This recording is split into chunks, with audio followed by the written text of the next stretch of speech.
The Bengali টিউশনে তোমাদের সকলকে স্বাগত। আমি শুভময়। আজ তোমাদের চন্দ্রশেখর উপন্যাসের কিছু ছোট প্রশ্ন নিয়ে আলোচনা করব। এর আগে আমরা চন্দ্রশেখর উপন্যাসের যে বিষয়বস্তু তা নিয়ে আলোচনা করেছি। আমার প্লেলিস্টে গেলে তোমরা সব পেয়ে যাবে। এবার আমরা চন্দ্রশেখর উপন্যাসের ছোট প্রশ্ন নিয়ে এই ভিডিওতে আলোচনা করব। চলো তাহলে শুরু করা যাক। বঙ্কিমচন্দ্রের চন্দ্রশেখর উপন্যাসটি কত সালে প্রকাশিত?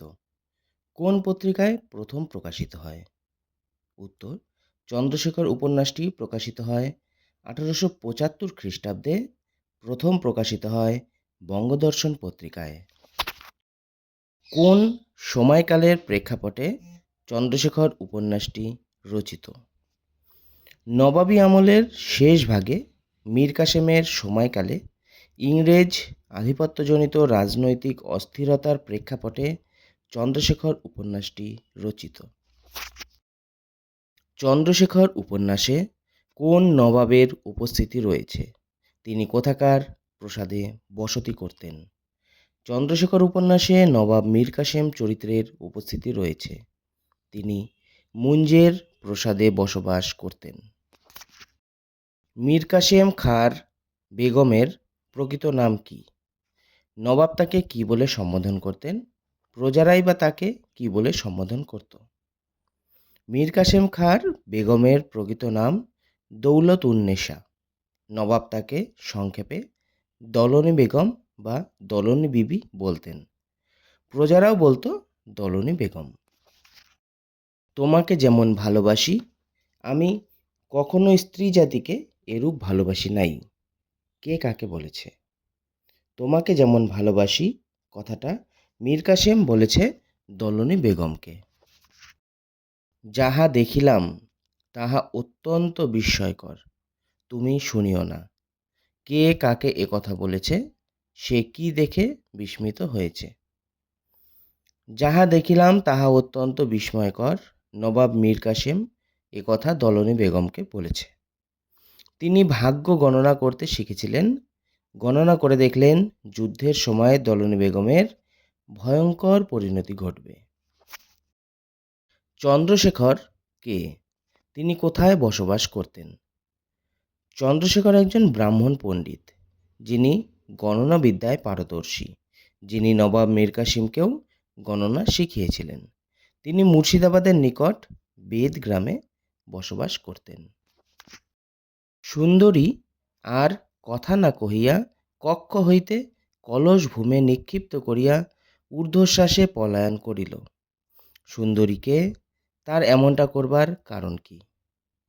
সুন্দরী আর কথা না কইয়া কক্ষ হইতে, এখানে সুন্দরী হলো উপন্যাসের নায়িকা শৈবালিনীর সই বা প্রতিবেশিনীর কন্যা। ভীমা পুষ্করিণী থেকে সন্ধ্যাবেলা গা ধুয়ে উঠার সময়ের পরে এক গোরা সাহেবকে দেখে সে কলসি ফেলে পলায়ন করেছিল। চন্দ্রশেখর উপন্যাসের ঘটনাবলী লেখকের রচনাকাল থেকে কতদিন আগের? আজ থেকে কতদিন আগের হবে? দেখো, উপন্যাসের ঘটনা যে সময় ঘটেছে তার 110 বছর পরে এটা লেখা হয়েছে। তাই এই ঘটনা আজ থেকে প্রায় 250 বছর আগেকার। লরেন্স ফস্টার কে? তার চরিত্র কেমন ছিল? দেখো, চন্দ্রশেখর গ্রাম বেদগ্রামের নিকটবর্তী পুরন্দরপুরে যে নীলকুঠি ছিল তারই এক কুঠিয়াল ছিলেন লরেন্স ফস্টার। তার চরিত্র ভালো ছিল না। সুন্দরী শৈবালিনীকে লোভ দেখিয়ে নিজের কাছে পাবার জন্য সে অপরাধমূলক কাজে ব্রতী হয়। লরেন্স ফস্টারের প্রথম প্রণয়িনীর নাম কি? লরেন্স ফস্টার কেন ভারতে আসে? লরেন্স ফস্টারের প্রণয়িনীর নাম ছিল মেরি ফস্টার। এর সঙ্গে প্রণয়ে ব্যর্থ হয়ে হতাশা ভুলতে ইস্ট ইন্ডিয়া কোম্পানির চাকরি নিয়ে তিনি ভারতে আসেন। প্রাচীনেরা বলিল আর আসিবে না, আসিলেও চন্দ্রশেখর তাহাকে আর ঘরে লইবে না। কার আসার কথা বলা হয়েছে? সে কোথায় গিয়েছে? প্রাচীনেরা বলিল আর আসিবে না, এখানে শৈবালিনী আসার কথা বলা হয়েছে। সে নিজে কোথাও যায়নি। লরেন্স ফস্টার কুঠির বরকন্দাজদের সহায়তায় তাকে অপহরণ করে নিয়ে গিয়েছে। কুলসম কে? সে কাকে কোন বিশেষ সংবাদ অবগত করিয়েছিল? কুলসম হল নবাব মীর কাসেমের পত্নী দলনী বেগমের খাস চাকরানী। সে দলনী বেগমকে অবগত করিয়েছিল অস্ত্রবোঝায় দুটো নৌকা আটক করা হয়েছে।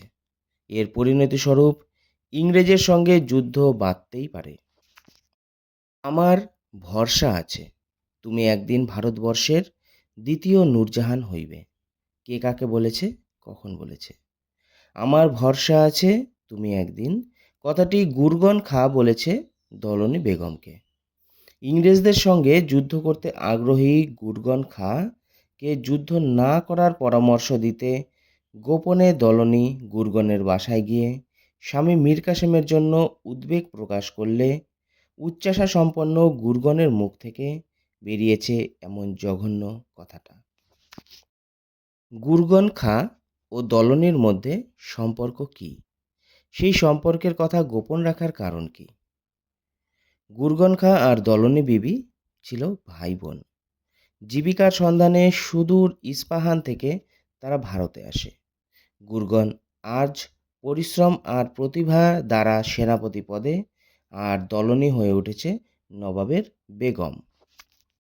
উপন্যাসের কোন খণ্ডের কোন পরিচ্ছেদে প্রতাপের সঙ্গে আমাদের প্রথম দেখা হয়? উপন্যাসের দ্বিতীয় খণ্ডের চতুর্থ পরিচ্ছেদে আমরা প্রতাপের সাক্ষাৎ পাই। সুন্দরীর পিতা ও স্বামীর নাম কি? সে বেশিরভাগ সময় বাপের বাড়িতে থাকতো কেন? সুন্দরীর বাবার নাম ছিল কৃষ্ণকমল চক্রবর্তী, স্বামীর নাম শ্রীনাথ। মা অত্যন্ত রুগ্ন বলে সুন্দরীকে বাপের বাড়িতে থাকতে হতো।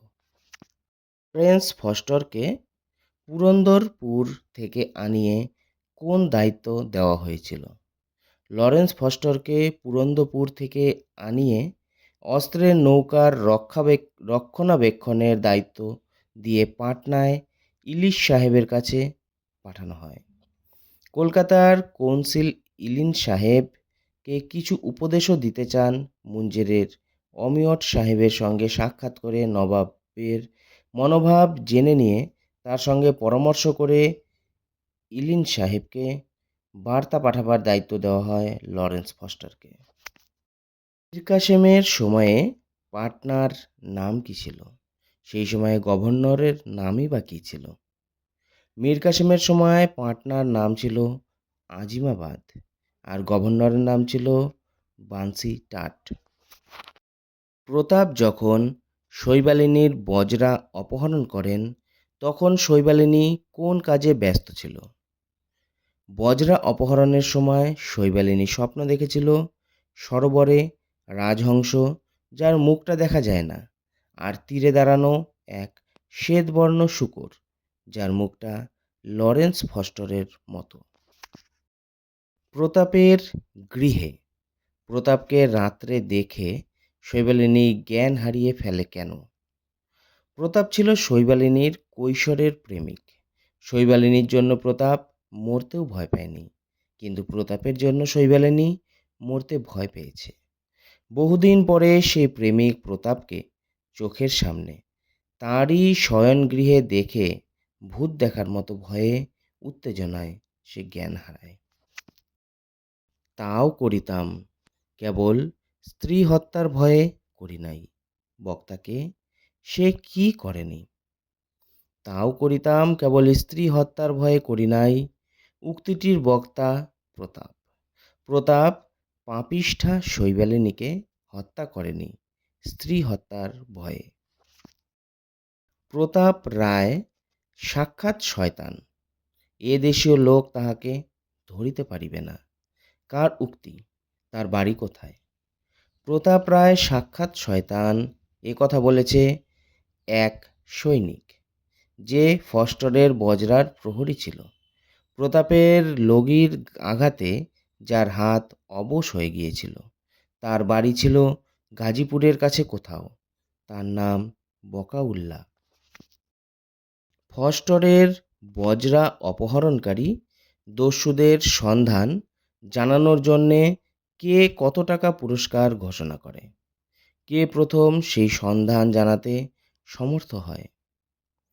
ফস্টরের বজরা অপহরণকারীদের সন্ধান পাওয়ার জন্য আমিয়ট সাহেব সহস্র মুদ্রা পুরস্কার ঘোষণা করে। বকাউল্লা খাঁ নামে যে তেলিঙ্গা সৈনিক প্রতাপ রায়ের লগির আঘাতে অবশ হয়ে বজরার উপরে বসে এবং শিবিকার অনুসরণ করে শৈবালিনীর অবস্থান জেনে এসেছিল, সেই প্রথম সন্ধান জানাতে সমর্থ হয়। চন্দ্রশেখরের গুরুর নাম কি? তিনি কোথায় বাস করতেন? চন্দ্রশেখরের গুরুর নাম রামানন্দ স্বামী। তিনি মুঙ্গের মঠে কিছুদিন বসতি করেছিলেন। শৈবালিনী নবাবের কাছে কি দাবি করেছিল? কেন দাবি করেছিল? শৈবালিনী নবাবের কাছে দাবি করেছিল, হয় তার স্বামীকে অর্থাৎ প্রতাপকে মিথ্যা পরিচয় দিয়েছিল আর কি, তার কাছে এনে দিতে হবে, নয় তার স্বামীর কাছে পাঠিয়ে দিতে হবে, অন্যথায় সে নবাবের সম্মুখেই মরবে। আবদার করে নবাবের কাছে শৈবালিনী কি কি পেয়েছিল? কোনো কার্যসিদ্ধির জন্য। আবদার করে নবাবের কাছে শৈবালিনী পেয়েছিল একটা ছিপ নৌকা, একজন সশস্ত্র রক্ষী, একজন দাসী, আর কিছু অস্ত্র। বাল্যকালে প্রতাপ শৈবালিনীকে কি বলে সম্বোধন করত? পরে আর সেই সম্বোধন করতে পারেনি কেন? বাল্যকালে প্রতাপ শৈবালিনীকে সই বা সই বলে সম্বোধন করত। শৈবালিনীর বিবাহ হয়ে যায় জ্ঞান তাপসী চন্দ্রশেখরের সঙ্গে, তাই শৈবালিনীর সঙ্গে প্রতাপের সাক্ষাৎ ঘটত না, তাই সম্বোধনের অবকাশও হয়নি। গঙ্গায় সাঁতার কাটতে কাটতে শৈবালিনীকে দিয়ে প্রতাপ কোন শপথ করিয়ে নিয়েছিল? কেন? সাঁতার কাটতে কাটতে শৈবালিনীকে দিয়ে প্রতাপ শপথ করিয়েছিল, তোমার মরণ বাচন শুভাশুভ আমার দায়, আজি হইতে তোমাকে ভুলিব, আজি হইতে আমার সর্বসুখে জলাঞ্জলি, আজি হইতে আমি মনকে দমন করিব। চন্দ্রশেখর উপন্যাসের লেখক কী কারণে কুরু বংশের রাজাদের গোচর বলেন? উপন্যাসের লেখক কুরু বংশকে গোচর বলেছেন কারণ পাণ্ডবদের অজ্ঞাতবাসকালে কৌরবরা বিরাট রাজার গোধন হরণ করতে গিয়েছিল সদল বলে। দলনী বেগম কোন পরিচ্ছেদে কিভাবে মৃত্যুবরণ করে? দলনী বেগম ষষ্ঠ খণ্ডের দ্বিতীয় পরিচ্ছেদে বিষ পান করে মৃত্যুবরণ করে। দলনী বেগম বিষ পান করে মৃত্যুবান করেন কেন? নিজের গাফিলতি ঢাকতে মোহাম্মদ তকি খাঁ দলনীকে অমিয়টের শয্যা সঙ্গিনী অপবাদ দিয়ে নবাবের কাছে পত্র পাঠালে ক্রুদ্ধ নবাব দলনীকে বিষ পান করিয়ে মারতে বলেন। সেই পরোয়ানা নিজের চোখে দেখে সতীসাধ্যী দলনী প্রভুর আজ্ঞা পালন করতেই বিষ পান করে মৃত্যুবরণ করেন। বঙ্কিমচন্দ্র বাংলার শেষ রাজা বলেছেন কাকে? এমন বলার কারণ কি? বঙ্কিমচন্দ্র বাংলার শেষ রাজা বলেছেন মীর কাসেম আলী খাঁকে, কারণ তারপরে যারা নবাব হয়েছেন তারা কেউ রাজত্ব করেননি, ইংরেজদের গোলামি করেছেন। দরবারে বিচারের পর নবাব কাকে কি শাস্তি দিতে পেরেছেন? বিচারে নবাব লরেন্স ফস্টারকে ও তকি খাঁকে কুকুর দিয়ে খাওয়াতে চেয়েছিলেন, কিন্তু ইংরেজ বাহিনীর গোলাবর্ষণ শুরু হয়ে যাওয়ায় নবাব নিজের তরবারিতে তকি খাঁকে বধ করেন ও ফস্টারকে শাস্তি দেবার অবকাশ তিনি পাননি। আমি সুখী হইব না, তুমি থাকিতে আমার সুখ নাই, কে কাকে একথা বলেছে? আমি সুখী হইব না একথা শৈবালিনী বলেছে প্রতাপকে, উদয়নালার যুদ্ধক্ষেত্রের নিকটবর্তী স্থানে। ডুবন্ত প্রতাপকে কে কিভাবে বাঁচায়? ডুবন্ত প্রতাপকে বাঁচিয়েছিল চন্দ্রশেখর। প্রতাপ যখন ডুবে তখন একটি পানসি নৌকা চড়ে পাশ দিয়ে যাচ্ছিলেন চন্দ্রশেখর। তিনি জলে ঝাঁপিয়ে পড়ে প্রতাপকে উদ্ধার করেছিলেন? কোন ঘটনার মধ্য দিয়ে চন্দ্রশেখর উপন্যাসটি সমাপ্ত হয়? উপন্যাসের অন্যতম চরিত্র প্রতাপের মৃত্যুর মধ্য দিয়ে চন্দ্রশেখর উপন্যাসের কাহিনীর সমাপ্তি ঘটে। চন্দ্রশেখর উপন্যাসের শুরুর অংশের নাম কি? অপশানগুলি হল উপক্রমণিকা, দিনযাপন, সূত্রপাত। সঠিক উত্তর উপক্রমণিকা। উপক্রমণিকা অংশের তৃতীয় পরিচ্ছেদের নাম কি? অপশানগুলি হল বর মিছিল, বালক বালিকা, পাপী। সঠিক উত্তর বর মিলিল। মীর কাসেম হিন্দুদের থেকে কোন বিদ্যা শিখেছিলেন? অপশানগুলি হল ধনুর্বিদ্যা, ন্যায়শাস্ত্র, জ্যোতিষ শিক্ষা। সঠিক উত্তর জ্যোতিষ শিক্ষা। শৈবালিনী যে পুকুরে জলক্রীড়া করত তার নাম কি? অপশানগুলি হল বারুণী, ভীমা, বামা। সঠিক উত্তর ভীমা। বালক প্রতাপ কোন নদীর তীরে বসে জলকল্লোল শ্রবণ করছিল? অপশানগুলি হল গঙ্গা নদী, যমুনা নদী, ভাগীরথী নদী। সঠিক উত্তর ভাগীরথী নদী। নবাব ভাগ্য গণনা করে কি দেখলেন?